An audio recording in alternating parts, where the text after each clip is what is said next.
बिस्मिल्लाहिर्रहमानिर्रहीम। मैं मलिक आसिफ अवान, पाकिस्तान तहरीक इंसाफ का एक अदना कारकुन आपसे मुखातिब हूँ।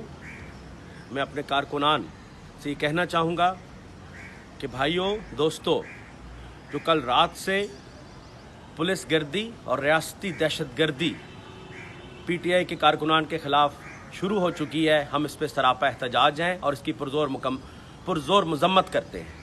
इसके साथ साथ मैं अपने कारकुनान को यह पैगाम देना चाहता हूँ कि दोस्तों, हिम्मत नहीं हारनी, घबराना नहीं है।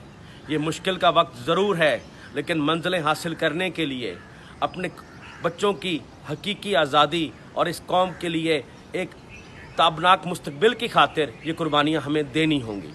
हम ही इस मुल्क का मुस्तकबिल हैं, आने वाला कल हैं। बढ़े चलो, मंजिल आने वाली है।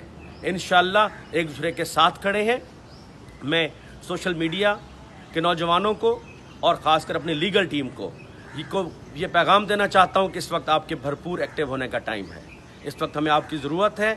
आप लोग अपने तौर पे जो कुछ कर सकें, अवान इक़्तिदार में, मीडिया में इस पैगाम को, आवाज़ को और इन PTI के वर्कर के साथ होने वाली ज़्यादतियों को ऊपर तक पहुँचाया जाए।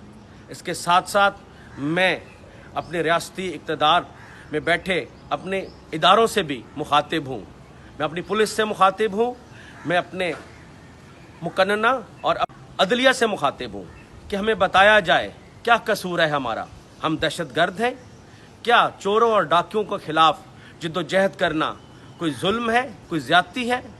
इस तरह नौजवानों के ख़िलाफ़, PTI के कारकुनान के ख़िलाफ़ जो तशद्दुद और इस तरह जो सिलसिला इस वक्त आगाज़ किया जा चुका है, इस पे हम आपसे गुजारिश करेंगे कि इस तरह अगर आप हमें दीवार से लगाएंगे बग़ैर किसी जुर्म के, बग़ैर किसी वजह के, तो कारकुनान फिर रिबेल करेंगे।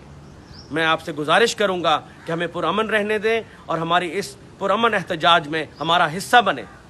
पाकिस्तान हम सब का है, ये चंद ख़ानदानों के ग़ुलाम हम नहीं बन सकते। इंशाअल्लाह दोस्तों, घबराना नहीं है, आगे बढ़ना है। पाकिस्तान जिंदाबाद।